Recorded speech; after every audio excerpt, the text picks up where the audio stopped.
Hello everybody and welcome to 20th lecture of MHM 427AT. In our previous lecture we talked about NTU or epsilon NTU, effectiveness NTU method. But today we are going to solve one example together to understand it better. But before that, it's good to have a little bit of like information about the epsilon NTU method effectiveness. So we said that it's like basically Q dot divided by Q max. So when a heat transfer rate is going to be divided by Q dot max, so we know that the number will be between 0 to 1 because nothing can be more than 1, and it increases rapidly with the number of thermal units for small values up to about NTU 1.5. If you look at that, the figures that we talked about in our last lecture, the last slides, it was like something like this. So at the beginning, like a NTU, number of NTUs, and after that here was epsilon. So at the beginning increases rapidly up to number of thermal units of 1.5, but rather slowly for larger value. Therefore the use of a heat exchanger with a large NTU larger than 3 and larger size cannot be justified from an engineering perspective. Why? For example, here when I increase the number of thermal units, let's say from 2 to 4, and what am I getting is a very little, maybe, I don't know, like 5 to 10% increase. So it doesn't make sense to me. So this shows that my design needs to be in that area that I'm getting a very rapid increase in effectiveness by just like a small increase in the number of thermal units. For a given NTU and capacity ratio, so we discussed that the counterflow has the highest effectiveness, followed closely by cross-flow heat exchanger with both fluid unmixed, and the lowest effectiveness values are for parallel flow heat exchanger. The effectiveness of a heat exchanger is independent of the capacity ratio for NTU value of less than 0.3. So when we are talking about number of thermal units lower than 0.3, so capacity rate doesn't have any effect in the effectiveness, the final effectiveness of heat exchanger. And we also know that it's not just like epsilon that ranges from 0 to 1. The capacity ratio is also ranged between 0 to 1. So when the C is equal to 0, like for boiler or condenser, so effectiveness or epsilon becomes maximum, and epsilon is minimum when the capacity ratio is equal to 1. For example, when the heat capacity of two fluids are equal. So those are the good information that we need to know and think about it. But now let's solve one example together. This is question 11.112 of your textbook, and as you can see is like maybe it's a little bit looks difficult for you at the beginning. You say that is like the question is already one paragraph, so it's very difficult for me to answer it then. But if let's start together and see. how we can deal with it. So consider a cross flow engine oil heater that uses EG or ethylene glycol flowing at a temperature of 110 to the heat the oil initially at 10.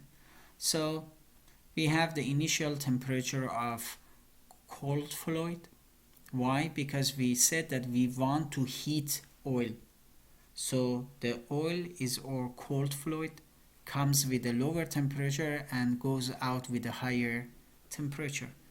So what is our hot fluid is ethylene glycol, which comes with a temperature of 110 and like exit. It's didn't mention now, but when we read more we can understand. Okay. The ethylene glycol enters a tube bank consisting of a copper tube. So we see that it's not a normal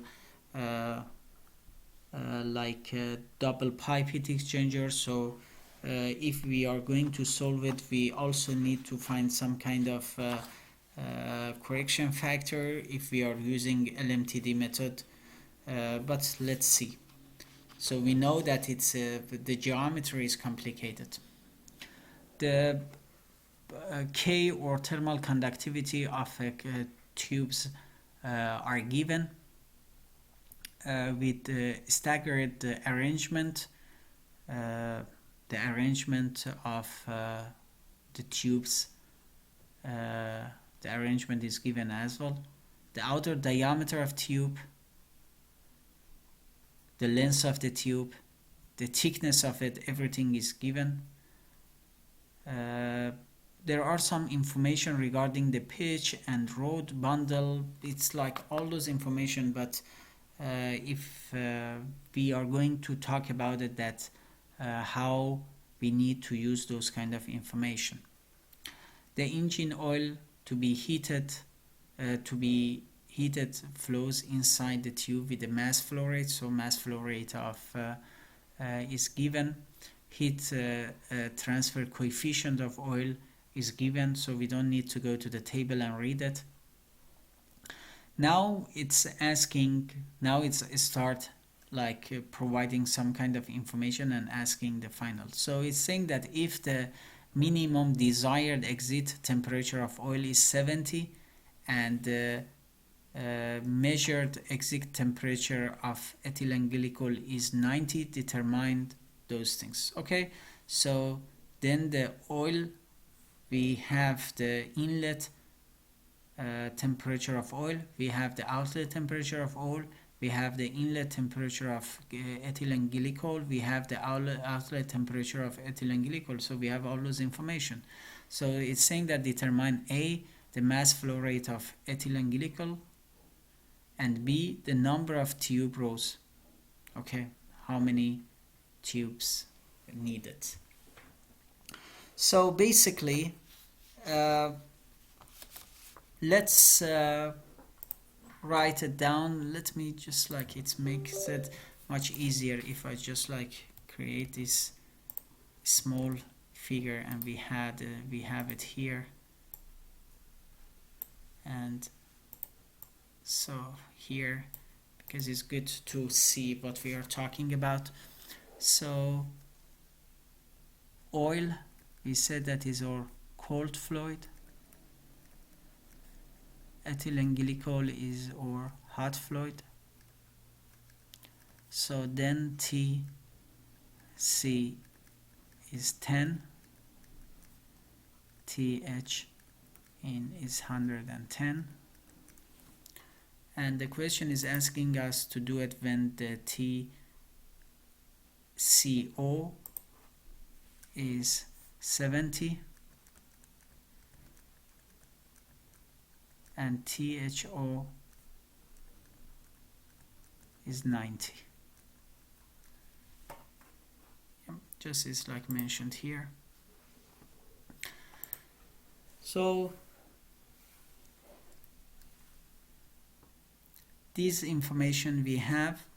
What else we have? We have basically the properties for ethylene glycol. the properties for ethylene glycol are given, so I'm just like going to write it. Properties of hot fluid. Just like going to copy paste it from here to here.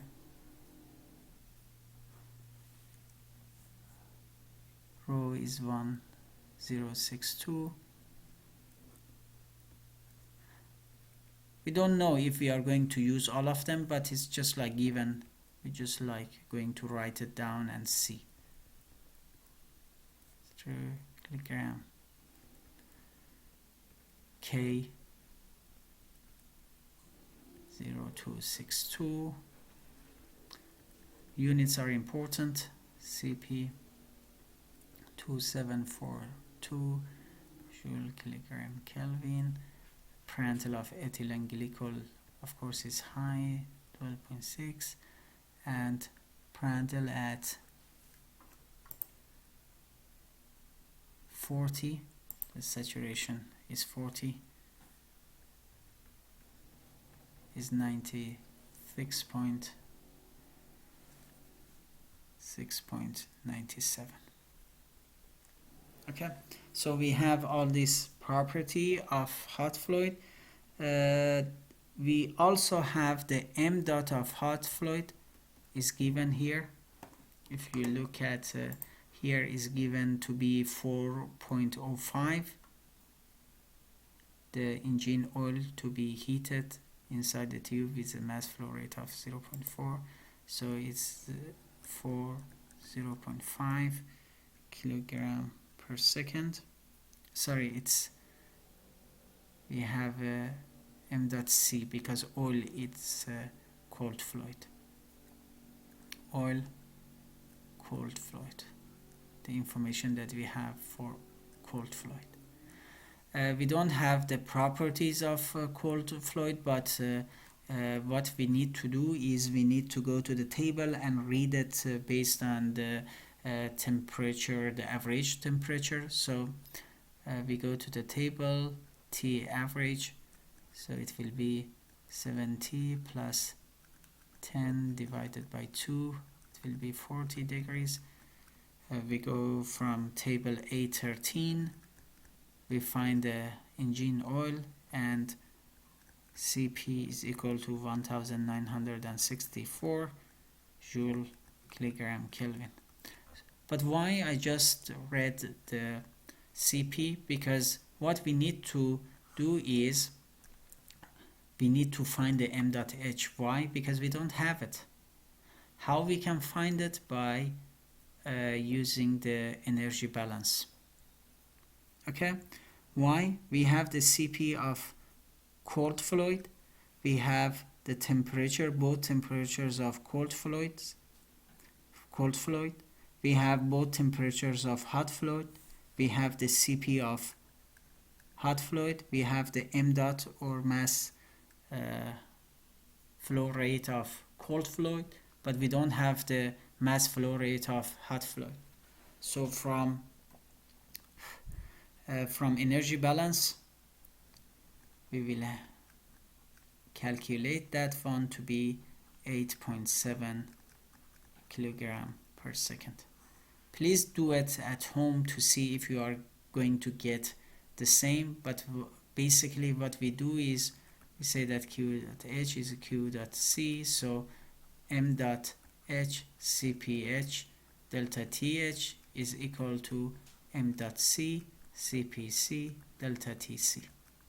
We have this, we have this, we have this, we have this, we have this, and we can find this one. Very simple. So now we have the M dot H. Now it looks like that we are all set because we have all the inlet temperature of cold fluid, inlet temperature of hot fluid, we have outlet temperature of cold fluid, we have the outlet temperature of hot fluid, we have the mass flow rate of cold fluid, we have the mass flow rate of hot fluid. So what else we need? We have all those information. Now we need to start looking into the geometry and all those information that was provided for us. So for a given tube bank geometry, what is it? It's like a tube bank. We know that SD, if you go to your textbook, you can find it easily. SD is SL to the power of 2 plus ST divided by 2 to the power of 2. So, but where you can find those information, there are in chapter 7 of your textbook. I recommend to go and check them. I'm not going to talk about those geometry stuff, but they are very easy to calculate. The only thing that you need to know is to find the right correlation, and after that everything will be fine. So what is SL here? So SL is equal to 0.035 and ST is equal to 0.035. So if we go here,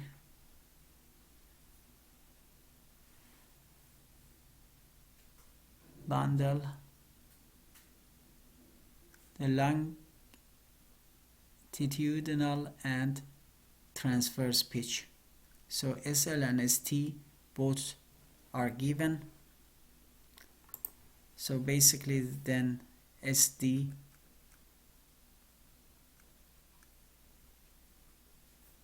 will be equal to 0.035 to the power of 2 plus 0.0175 to the power of 2. So basically it will be 0.0391 SD. But this correlation, you know that why we used it, because arrangement, staggered arrangement. Okay. We also know that from chapter 7 that for staggered arrangement, since SD is bigger than ST, then we have 2AD, AT. Thus the maximum velocity across the staggered tube bank can be calculated like that. Vmax is equal to ST minus OV. Okay. So do we have all this information? Yes, ST is given. Again, ST is given. DO. What is DO? Here. Do we have it? Yes.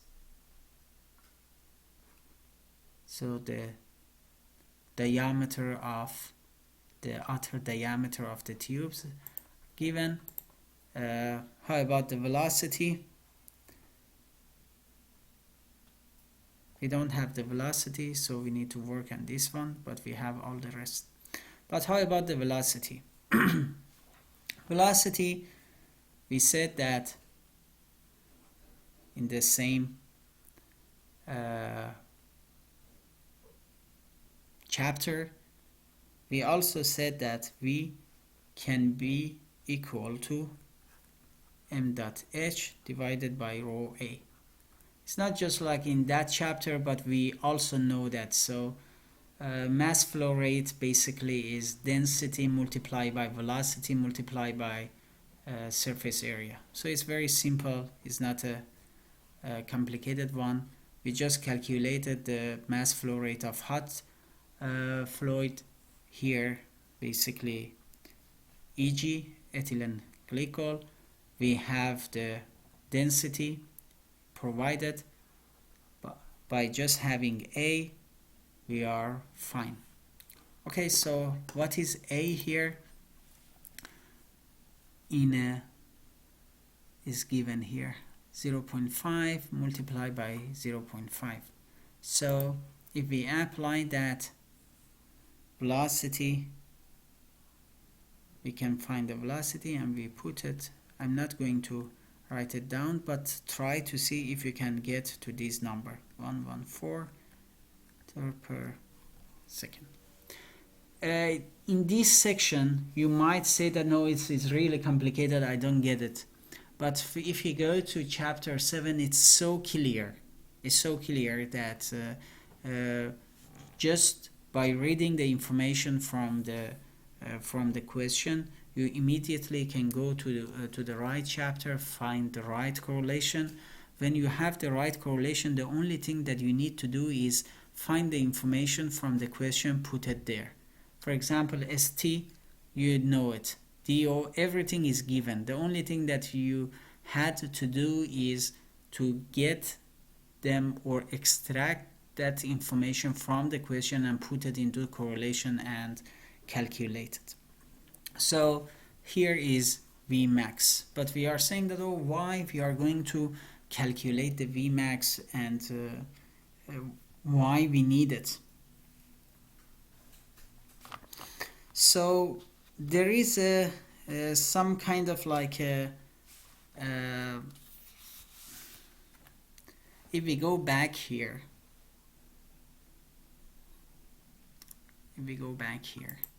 we are going to say that, okay, mass flow rate of ethylene glycol, we find it, the number of tube rows, like how many rows we are going to have.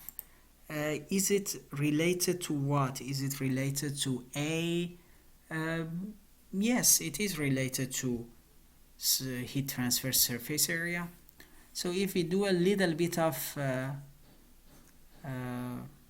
storming, let's say brainstorming, we can say that we have some options.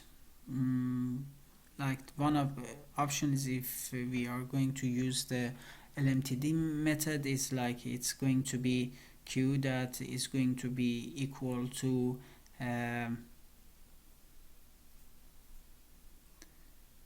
AS U, which is overall heat transfer coefficient, and after that maybe like some kind of correction factor, and delta T log mean for CF. We also said that, okay, there is another option, Lmtd method, when all the temperature is known, but at the same time when all the temperature is known, we can use the NTU method as well. And we said that we also know that NTU, or number of thermal units, is equal to AS U divided by phi min. Okay, so in both of the cases, like if we want to do LMTD or if we want to do NTU, we need to find U, or overall heat transfer coefficient. So in order to find the overall heat transfer coefficient, let's see what we need to do. Overall heat transfer coefficient,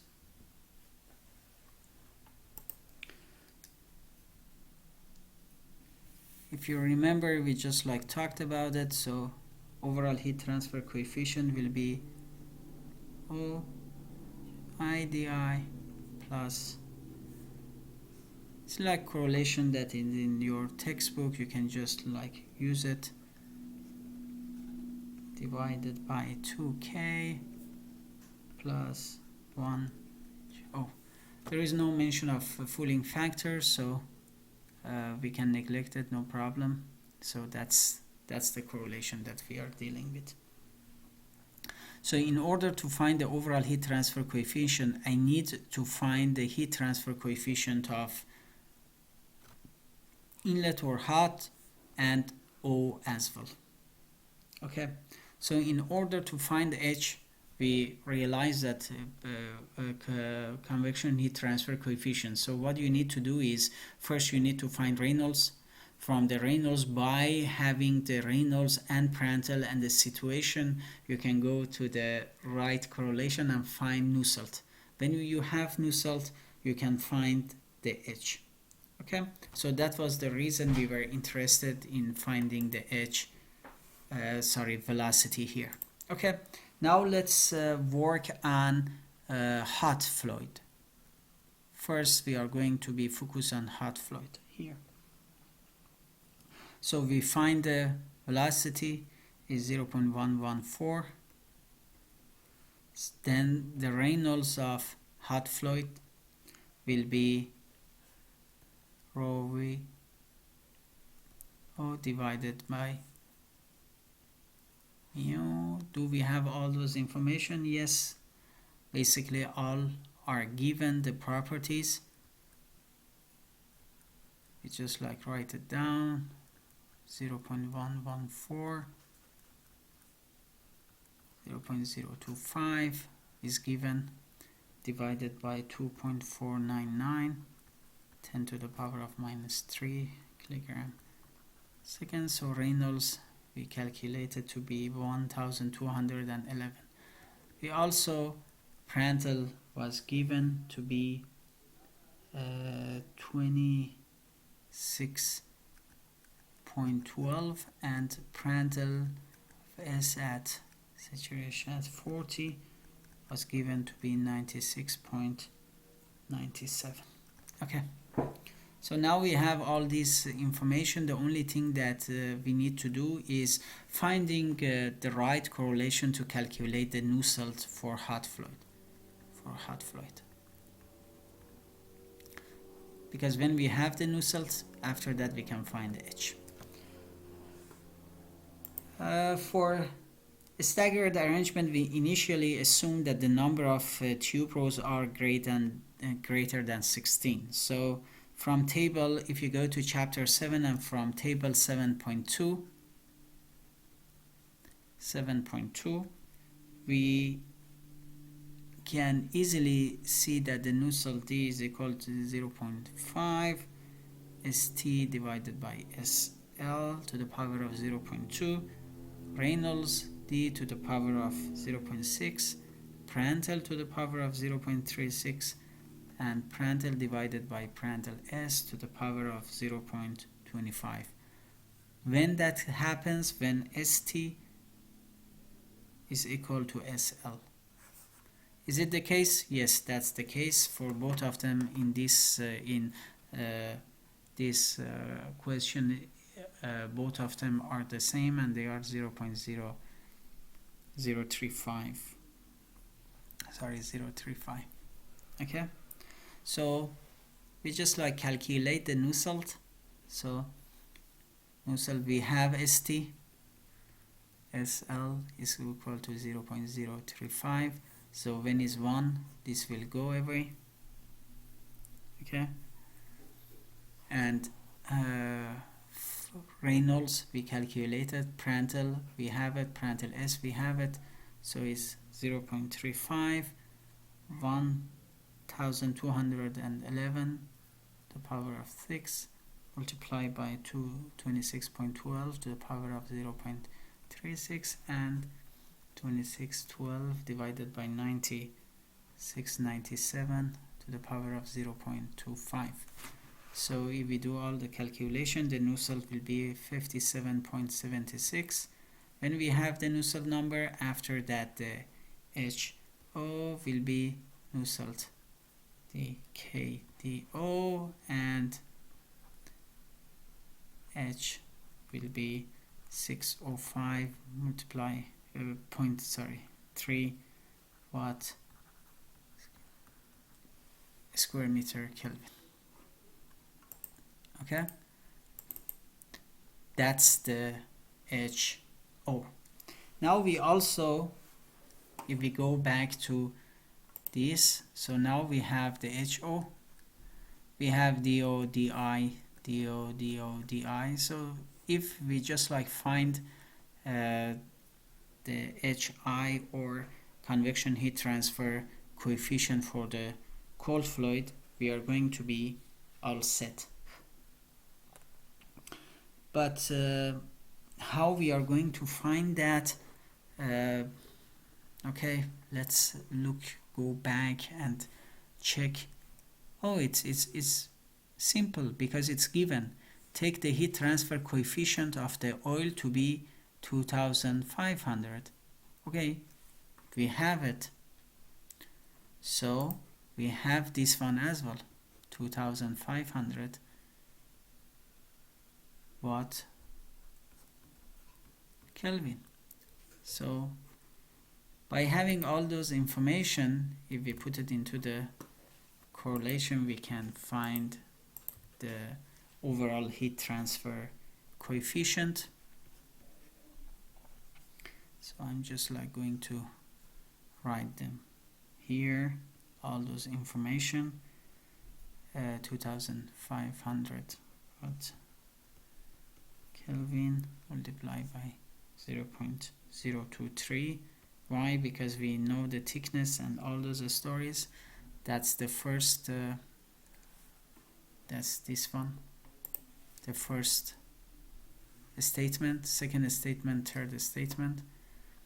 The second statement, so is 0.025 there, logarithm 0.025 divided by 0.023 divided by 2 multiplied by 250 watt per Kelvin. What is that? Is K, which is the thermal conductivity of the tube, and is given here.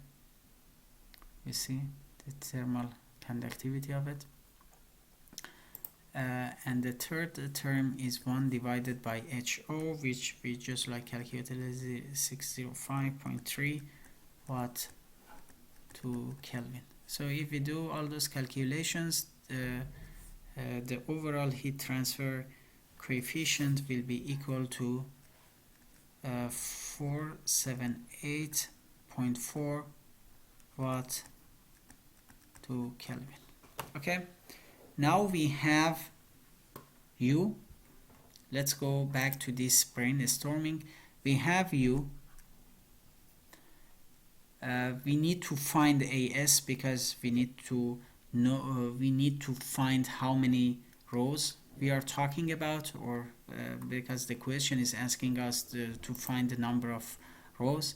So now we have two options. We can either use the Lmtd method, we can also use the NTU method and see what are the differences. First, I'm going to start with NTU, epsilon NTU method. We solve it, and after that we are going to also use the Lmtd method and see if it's possible, or which one will work, which one will give us the results. If both of them we are going to be okay, are we going to receive the same or very close numbers as like a final number of rows or no? Okay, let's try that. So what we are going to do is, first we start with NTU. So let me just write down the U here. So we have the overall heat transfer coefficient 478 multiplied by the 0.4 watt per meter Kelvin, and we are going to use epsilon NTU. So in order to use epsilon NTU, first we need to find the C.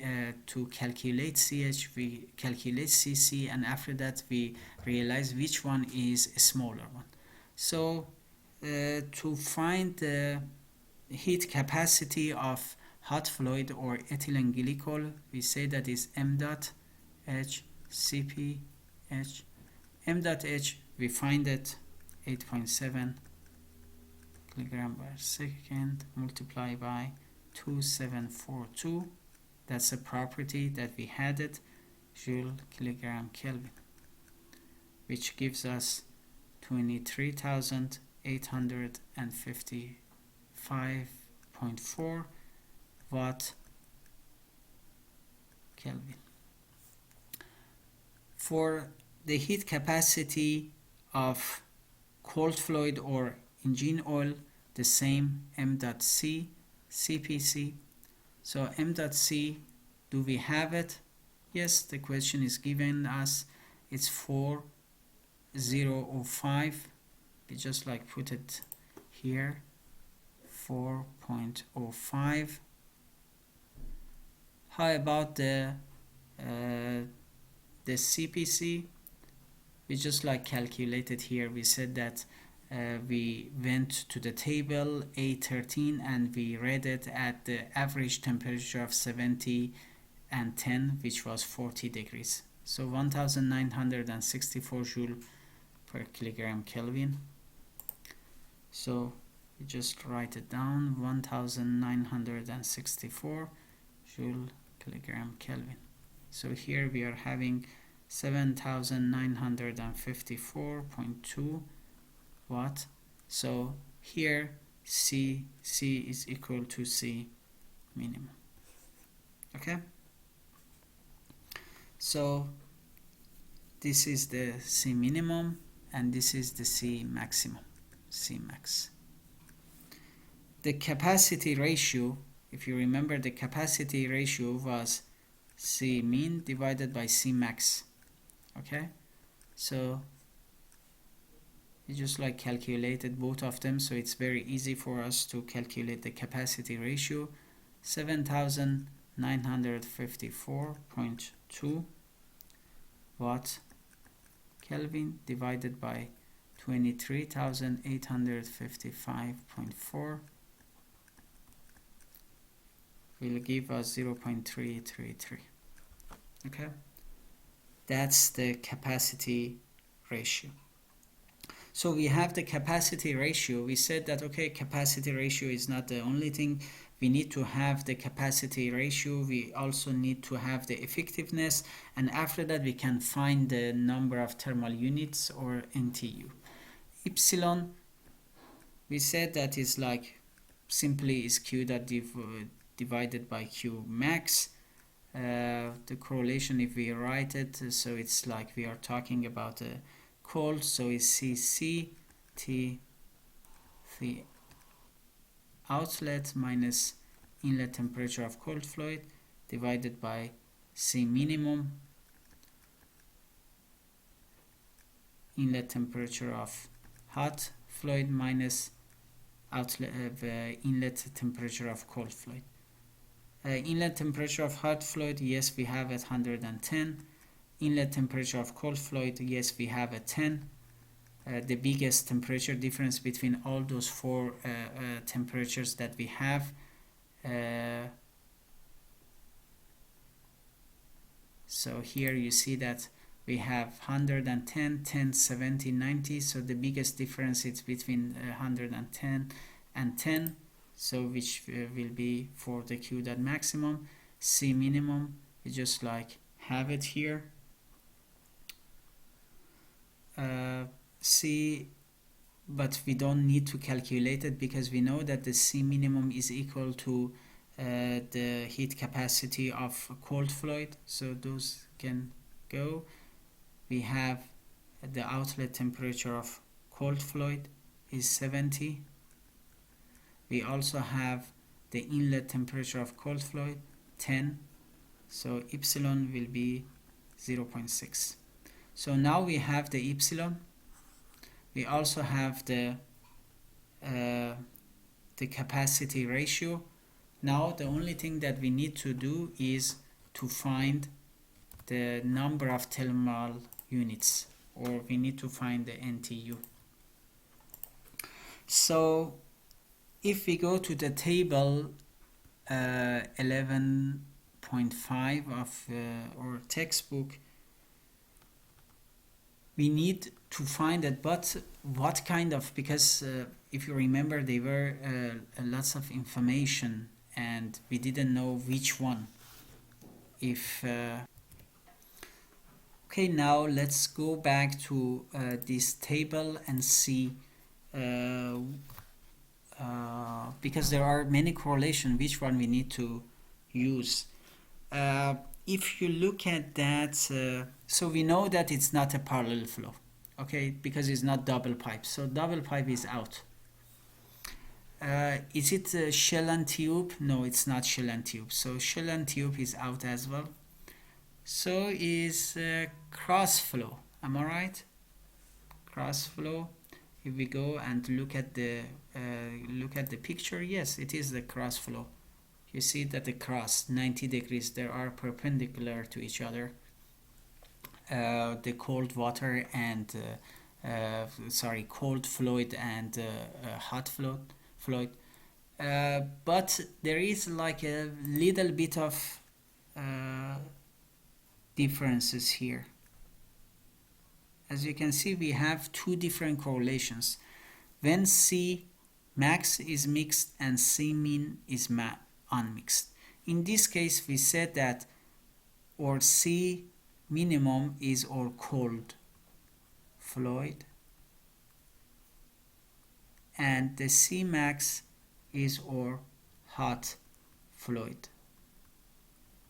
So let's go and check our cold fluid, which is oil. Is it mixed? No, it's inside the tube. So basically is unmixed. How about the hot fluid? Let's go and see. Yes, you see that it's mixed. Why? Because there is no tube. It's just like filling all the rest of areas. Okay, so the C max or hot fluid is mixed. If we go and we check, C max is mixed, C min unmixed, this is the right correlation. This is the right correlation for us. We just go and write it down here. So number of thermal unit is equal to minus ln1 plus ln1 minus epsilon C capacity ratio divided by, again, capacity ratio is a low case c, capacity ratio. So basically we have, like, let's say, just write down those epsilon we just like calculated is 0.6. We also said that the capacity ratio is 0.33. So we have this one, we have this, so is the NTU basically will be minus ln1 plus ln1 minus 0.6 multiplied by 0.333 divided by 0.333 is equal to 1.106. Now it's number of NTU. From the definition of NTU, we calculated the number of thermal unit. Now let's go back to this section of our brainstorming. So now we have the NTU, we have the C min. So the only thing is left is AS or heat transfer surface area. So basically now we can say that AS or a heat transfer surface area is equal to number of thermal unit multiplied by C minimum divided by U. We have the overall heat transfer coefficient. We have calculated the heat capacity of minimum, which in this case is the cold fluid engine oil, and we also here just calculated the number of thermal units. So we are very close to find the final answer and finding the number of rows. But here, let's just like find it AS.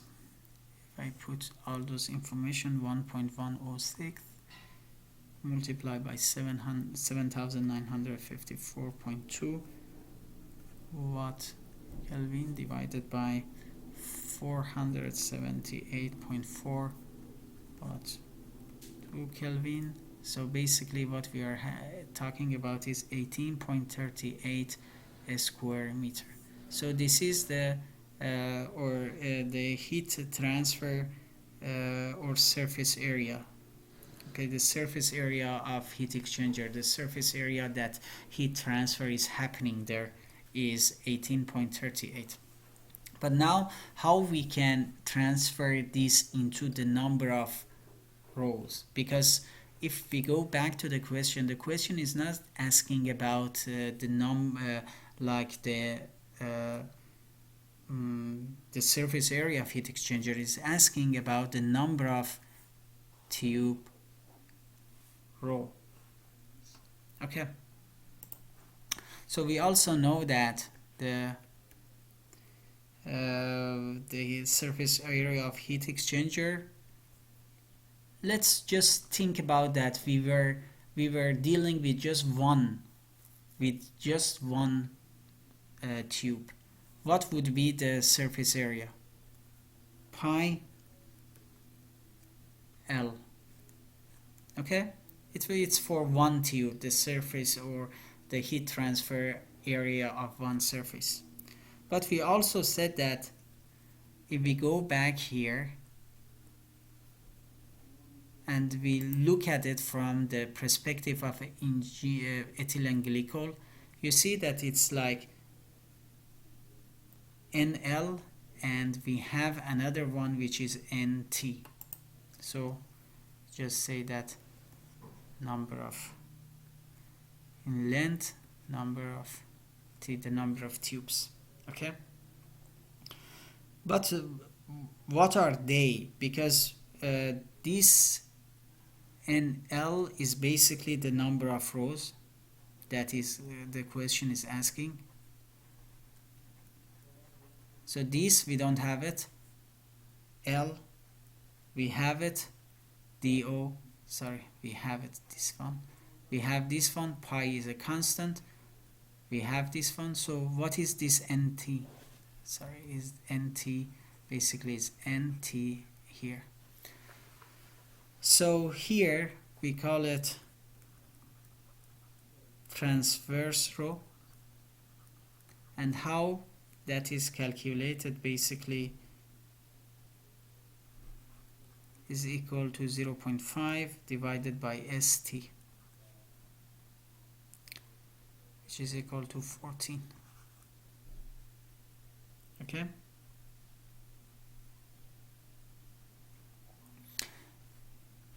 basically AS will be 18.38 square meter. We have this one, so the only thing that we need to find is number of rows, which will be 33. Okay, now I think that's it for today. We just like talked about it, and we used the epsilon NTU to find it.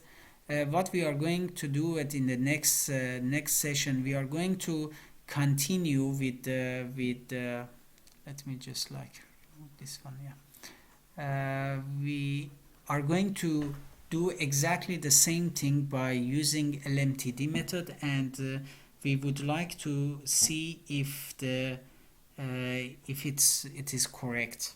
Okay, but if you remember, there is a small detail to keep in mind, that the initial assumption of number of tube rows, first we said that is more than 16. If you remember, when we were talking about like here, we said that the initial we can use those we calculated these numbers, and after that, when we went here to calculate the Nusselt number, we said that it's for a staggered arrangement. If we initially assume that the number of the tube rows are greater than 16, after that we can get and use this correlation. So we assume that the number of rows are greater than 16, and at the end when we find that the number of rows is 33, so that the initial assumption was basically approved.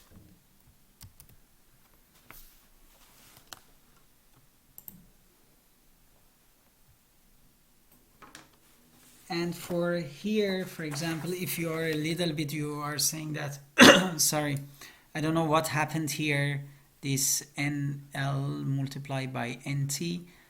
So if you go to your textbook section 7.4, you can get a very good information about to calculate how to calculate the heat transfer surface area, in this case heat exchanger surface area, when we are talking about a bank of tubes. So please go to section 7.4. I'm just like going to write it here, section 7.4 of your textbook, the flow over bank of tubes, if I'm not mistaken, and you will find the information regarding what happened here. I think that's it for today. Even we just like we talked more than what we were supposed to do, but it's okay. We just finished the epsilon NTU here. Next in our next lecture we are going to do exactly the same thing, but with Lmtd method, and see if we are getting the same result, because we told you at the beginning that if you have all the temperatures, and if you have the mass flow rate of cold fluid and hot fluid, is easy to use Lmtd method as well. But let's see in practice if that can happen or not, or we can get the same result as what we did with epsilon NTU. Enjoy the rest of your day and see you tomorrow.